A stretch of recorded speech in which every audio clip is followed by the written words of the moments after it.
কেন্দ্রীয় সরকারের উদ্যোগে চালু হওয়া প্রভিডেন্ট ফান্ড দপ্তরের এই প্রকল্পটি একদিকে যেমন নতুন কর্মসংস্থান তৈরিতে সাহায্য করছে, তেমনি উৎপাদক বা মালিক পক্ষেরও সাহায্যে আসছে এই নতুন প্রকল্প।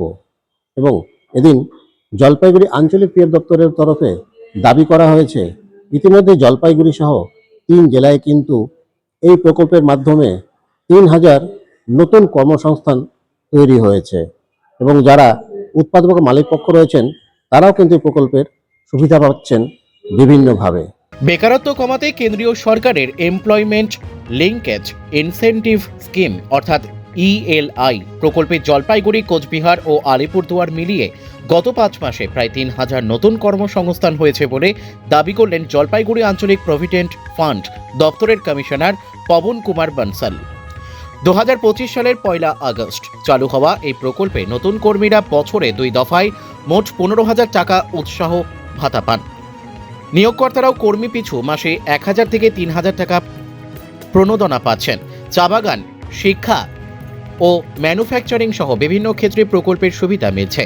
আগামী ডিসেম্বর পর্যন্ত প্রকল্প চলবে। ये भारत सरकार ने लॉन्च किया जो स्कीम प्रधानमंत्री विकसित भारत रोजगार योजना, वह एम्प्लॉयमेंट को प्रोत्साहन देने के लिए है, जिसमें भारत सरकार ने लगभग 1 लाख करोड़ रुपए के बजट का प्रावधान रखा है।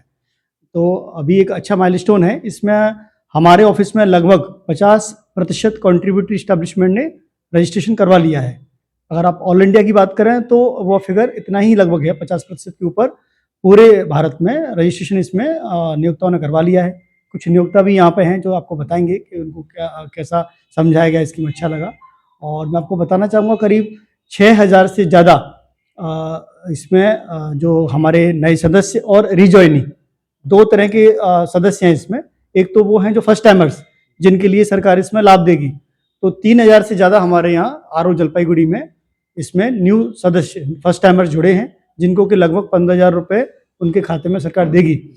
दूसरे वो होते हैं जिनका यूएन पहले से कभी था, लेकिन वो किसी अन्य जगह से क्षेत्रीय कार्यालय जलपाईगुड़ी में आए हैं, तो उनको हम बोलते हैं रिजॉइनिंग। तो रिजॉइनिंग को उनको तो लाभ नहीं मिलेगा, लेकिन हाँ उनके लिए नियोक्ताओं को लाभ जरूर मिलेगा। तो 2 पार्ट हैं इस स्कीम के, फर्स्ट टाइमर्स को लाभ और नियोक्ताओं को लाभ। ये जो हमारा ऑफिस है जी। कौन डिस्ट्रिक्ट में ये हुआ है? ये 3 डिस्ट्रिक्ट में हुआ है, डिस्ट्रिक्ट जलपाईगुड़ी, अलीपुरद्वार और कूच बिहार। तो जिस वजह से इसको ये स्कीम को इम्प्लीमेंट किया गया था, जी। न्यू इम्प्लीमेंट के लिए, जी उसमें सुविधा मिल रहा है। यस, बिल्कुल सुविधा मिलेगा। यहाँ चाय बागान है, चाय बागान को सुविधा मिलेगा। बल्कि एक और अच्छा प्रश्न पूछा, हमारे यहाँ मोस्टली चाय बागान है। चाय बागान आते हैं मैन्युफैक्चरिंग सेक्टर में, और मैन्युफैक्चरिंग सेक्टर में यह स्कीम 2 की बजाय 4 साल तक लागू है। यानी 1 अगस्त 25 से लेके 31 जुलाई 2029 तक उनको उन सदस्यों के रेस्पेक्ट में संस्थान को लाभ मिलेगा। एम्प्लॉय नहीं, एम्प्लॉय को भी लाभ मिलेगा। यस, एम्प्लॉय को तो मिलेगा ही। एम्प्लॉय को जो करीब लगभग 15,000 रुपए तक का जो नए एम्प्लॉय जुड़ेंगे उनको लाभ मिलेगा। एम्प्लॉयर को 4 साल तक लाभ मिलेगा। एम्प्लॉय के लिए तो एक मुश्त है 15,000 तक, लेकिन एम्प्लॉयर को जो भी नए सदस्य हैं या रिजॉइनिंग है उनके लिए 4 साल तक लाभ मिलेगा। जितना होता जाएगा उतना यस, जितना नया एम्प्लॉयमेंट जोड़ते जाएंगे या रिजॉइनिंग आते जाएंगे उनको लाभ मिलता जाएगा। एक और चीज बताना चाहूंगा मैं, एक और हमारा स्कीम है इनरोलमेंट कैंपेन। इनरोलमेंट कैंपेन का भी आपको बताया गया होगा पहले भी। ये देखिए, कर्मचारी नामांकन योजना, ये भी भारत सरकार ने बेसिकली एक से माफी योजना की तरह है, जिसमें नियोक्ताओं को 1 जुलाई 17 से लेकर 31 अक्टूबर 2025 तक की अवधि के लिए यदि कोई सदस्य छूट गए थे, इनका कंप्लायंस करना छूट गया था, तो वह उनको डिक्लेयर कर सकते हैं। और उसमें भी उन नियोक्ताओं को काफ़ी राहत दी जा रही है। उसमें उनको पेनल्टी भी नहीं लगेगी, और यदि एम्प्लॉय का शेयर काटा नहीं है तो उनको जमा भी नहीं करना है।